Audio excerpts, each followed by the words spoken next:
ನಿಮಗೆ ಗೊತ್ತಾ, ಒಬ್ಬ ವ್ಯಕ್ತಿ 7 ವರ್ಷದಲ್ಲಿ ಕುಡಿಯುವಷ್ಟು ನೀರನ್ನು ಕೇವಲ ಒಂದು ಜೀನ್ಸ್ ಪ್ಯಾಂಟ್ ತಯಾರಿಸೋಕೆ ಬಳಸಲಾಗುತ್ತೆ.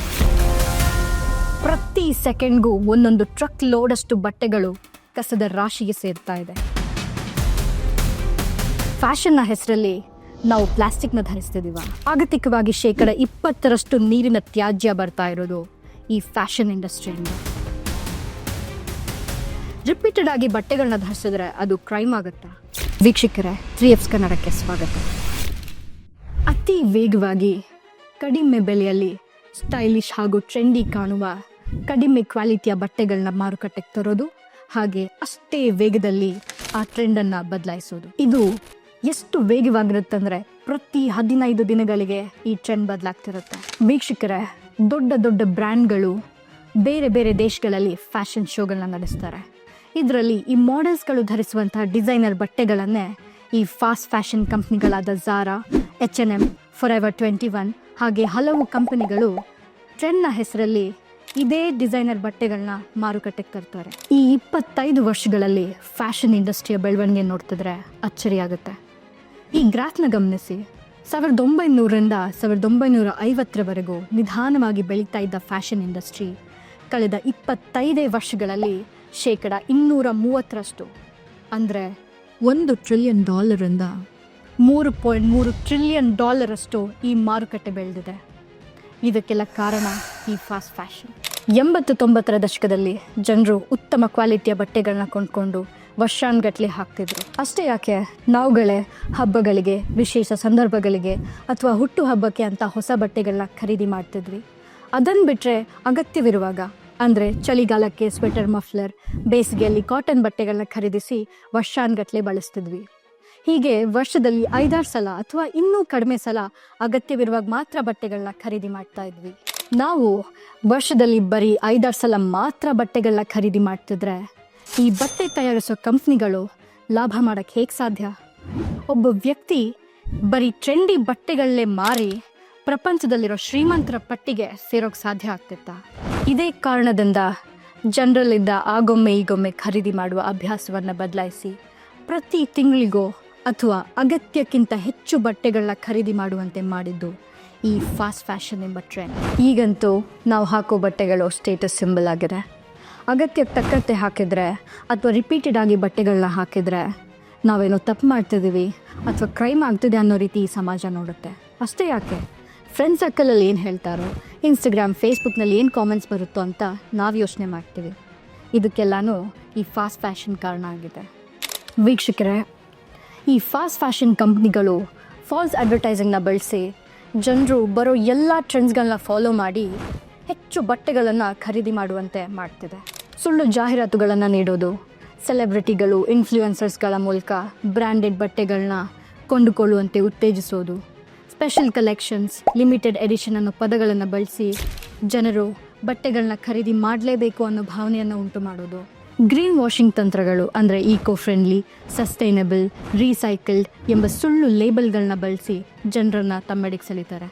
ಅಸಲಿಗೆ ಇವುಗಳಲ್ಲಿ ಹೆಚ್ಚಾಗಿ ಯಾವುದು ಪರಿಸರ ಸ್ನೇಹಿ ಅಥವಾ ರೀಸೈಕಲ್ಡ್ ಬಟ್ಟೆಗಳಾಗಿರೋದಿಲ್ಲ.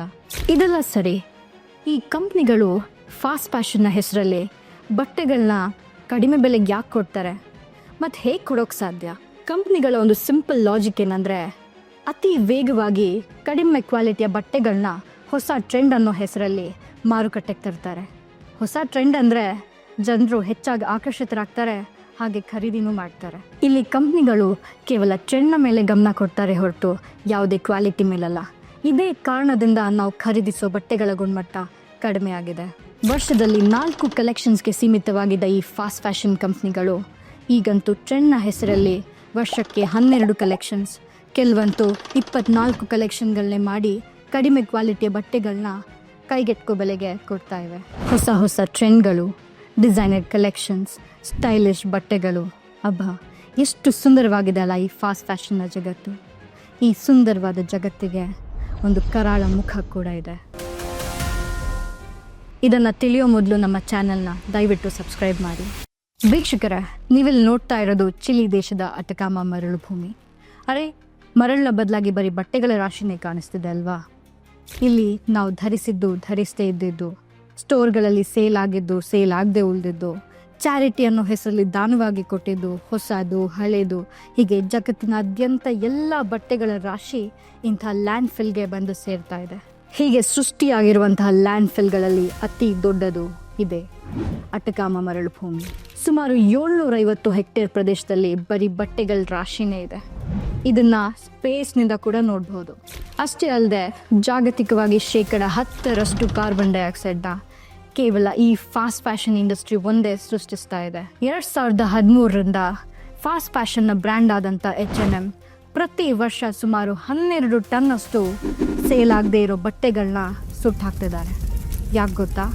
ಕೇವಲ ಅವರ ಬ್ರ್ಯಾಂಡ್ ವ್ಯಾಲ್ಯೂನ ಉಳಿಸ್ಕೊಳ್ಳೋದಕ್ಕೋಸ್ಕರ. ವಿಶ್ವದಲ್ಲಿ ಪ್ರತಿ ವರ್ಷ 92 ಮಿಲಿಯನ್ ಟನ್ಸ್ ಅಷ್ಟು ಬಟ್ಟೆಗಳು ಕಸದ ರಾಶಿಯಾಗಿ ಮಾರ್ಪಾಡಾಗ್ತಿದೆ.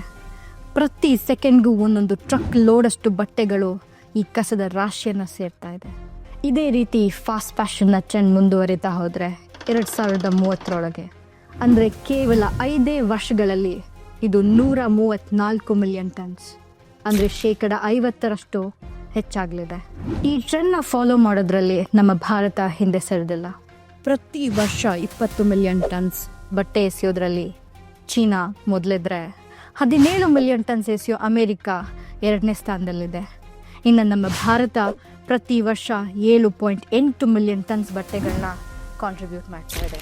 ಜಾಗತಿಕವಾಗಿ 20% ನೀರಿನ ತ್ಯಾಜ್ಯ ಬರ್ತಾ ಇರೋದು ಈ ಫ್ಯಾಷನ್ ಇಂಡಸ್ಟ್ರಿಯಿಂದ. ಬಟ್ಟೆಗಳ ಡೈಯಿಂಗ್ ಪ್ರಾಸೆಸ್ನಲ್ಲಿ ಬಳಸೋ ಬಣ್ಣಗಳು ವಿಷಕಾರಿಯಾಗಿರುತ್ತೆ. ಇದೇ ಡೈಯಿಂಗ್ ಪ್ರಾಸೆಸ್ನಿಂದ 3% ಕಾರ್ಬನ್ ಡೈಆಕ್ಸೈಡ್ ಜಗತ್ತಿನಾದ್ಯಂತ ಹೆಚ್ಚಾಗ್ತಿದೆ. ಕಂಪನಿಗಳು ಜಾಗತಿಕವಾಗಿ ಪ್ರತಿ ವರ್ಷ 2 ಬಿಲಿಯನ್ ಜೀನ್ಸ್ ಪ್ಯಾಂಟ್ಗಳನ್ನ ತಯಾರಿ ಮಾಡ್ತಾರೆ.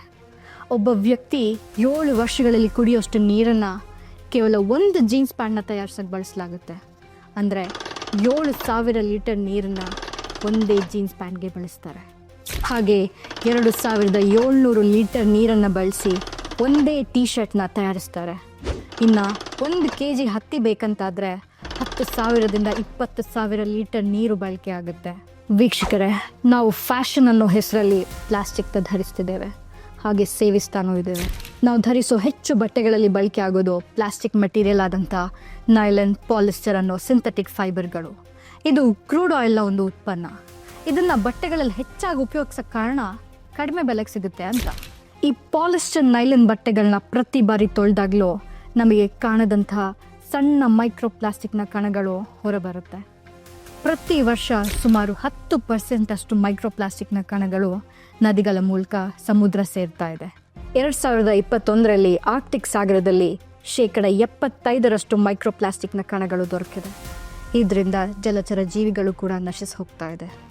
ಈ ಪಾಲಿಸ್ಟರ್ ನೈಲನ್ಗಳಿಂದ ತಯಾರಾಗೋ ಬಟ್ಟೆಗಳು ಕರಗೋಕೆ ಸುಮಾರು 20ರಿಂದ 200 ವರ್ಷಗಳೇ ಬೇಕಾಗುತ್ತೆ. ಆ ಕಾರಣದಿಂದಾಗಿ ಲ್ಯಾಂಡ್ ಫಿಲ್ಗಳಲ್ಲಿರೋ ಬಟ್ಟೆಗಳನ್ನ ಸುಡಲಾಗುತ್ತೆ. ಇದರಿಂದ ಪರಿಸರಕ್ಕೂ ಹಾನಿ, ಸುತ್ತಮುತ್ತ ಇರೋ ಜನರಿಗೂ ಹಾನಿ. ರೈತರು ಬೆಳೆಯುವಂಥ ಬೆಳೆಗಳಿಗೆ ಬಳಸೋ ನೀರಲ್ಲಿ ಕೂಡ ಈ ಮೈಕ್ರೋ ಪ್ಲಾಸ್ಟಿಕ್ನ ಕಣಗಳು ಸೇರಿರುತ್ತೆ. ಇದರಲ್ಲಿ ಬೆಳೆಯೋ ಆಹಾರದ ಸೇವನೆಯಿಂದ ಮೈಕ್ರೋ ಪ್ಲಾಸ್ಟಿಕ್ನ ಕಣಗಳು ನಮ್ಮ ದೇಹವನ್ನು ಕೂಡ ಸೇರ್ತಿದೆ. ಈ ಫಾಸ್ಟ್ ಫ್ಯಾಷನ್ ಅನ್ನೋ ಟ್ರೆಂಡ್ ಬೆಳೀತಿರೋ ಹಾಗೇನೆ ಅತಿ ಕ್ರೂರವಾಗಿ ಬಾಂಗ್ಲಾದೇಶ, ವಿಯೆಟ್ನಾಂ, ಮೊರಕ್ಕೋ ಹೀಗೆ ಹಲವು ಬಡ ರಾಷ್ಟ್ರಗಳಲ್ಲಿರೋ ಬಟ್ಟೆ ತಯಾರಿಸೋ ಕಾರ್ಮಿಕರ ಶೋಷಣೆ ಕೂಡ ನಡೀತಿದೆ.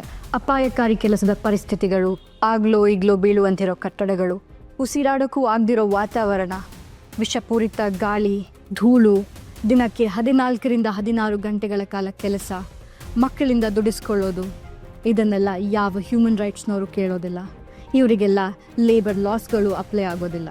ಆದರೆ ಇದು ಜಗತ್ತಿಗೆ ಗೊತ್ತಾಗಿದ್ದು 2013ರಲ್ಲಿ ಬಾಂಗ್ಲಾದೇಶದ ರಾನಾ ಪ್ಲಾಜಾ ಕಟ್ಟಡ ಕುಸಿದು 1000ಕ್ಕೂ ಹೆಚ್ಚು ಕಾರ್ಮಿಕರು ಜೀವ ಬಿಟ್ಟಾಗ. ಆ ಜೀವಗಳ ಹೊಣೆಯನ್ನು ಯಾವುದೇ ಫಾಸ್ಟ್ ಫ್ಯಾಷನ್ ಕಂಪ್ನಿಗಳು ತಗೊಳ್ಳೋದೂ ಇಲ್ಲ. ಬದಲಿಗೆ ಫಾಸ್ಟ್ ಫ್ಯಾಷನ್ ಕಂಪ್ನಿಗಳ ಸೇಲ್ಸ್ ಹೆಚ್ಚಾಗ್ತಾನೇ ಇದೆ. ವೀಕ್ಷಕರೇ, ಈ ವಿಡಿಯೋನ ಉದ್ದೇಶ ಬಟ್ಟೆಗಳನ್ನ ಖರೀದಿಸಬೇಡಿ ಅಥವಾ ಶಾಪಿಂಗ್ ಮಾಡಬೇಡಿ ಅಂತಲ್ಲ. ನಮಗೆಲ್ಲ ಒಳ್ಳೆ ಬಟ್ಟೆಗಳನ್ನ ಧರಿಸೋ ಆಸೆ ಮತ್ತು ಖರೀದಿಸೋ ಹಕ್ಕಿದೆ, ಅದಕ್ಕೆ ನಾವು ಅರ್ಹರು ಕೂಡ. ಆದರೆ ಕೇವಲ ಒಂದು ಟ್ರೆಂಡ್ನ ಫಾಲೋ ಮಾಡೋ ಹಠದಲ್ಲಿ ಕಾರ್ಮಿಕರ ಶೋಷಣೆ ಹಾಗೆ ಪರಿಸರ ನಾಶ ಮಾಡೋಕ್ಕೆ ನಾವು ಅರ್ಹರ? ನೀವಿನ್ನೂ ಈ ಚಾನಲ್ನ ಸಬ್ಸ್ಕ್ರೈಬ್ ಮಾಡಿಲ್ಲ ಆದರೆ ದಯವಿಟ್ಟು ಸಬ್ಸ್ಕ್ರೈಬ್ ಮಾಡಿ, ಪಕ್ಕದಲ್ಲಿರೋ ಬೆಲ್ ಐಕನ್ನ ಒತ್ತಿ. ನಿಮಗೆ ಈ ವಿಡಿಯೋ ಇಷ್ಟ ಆಗಿದ್ರೆ ಲೈಕ್ ಮಾಡಿ ಹಾಗೆ ಶೇರ್ ಮಾಡಿ. ಧನ್ಯವಾದಗಳು.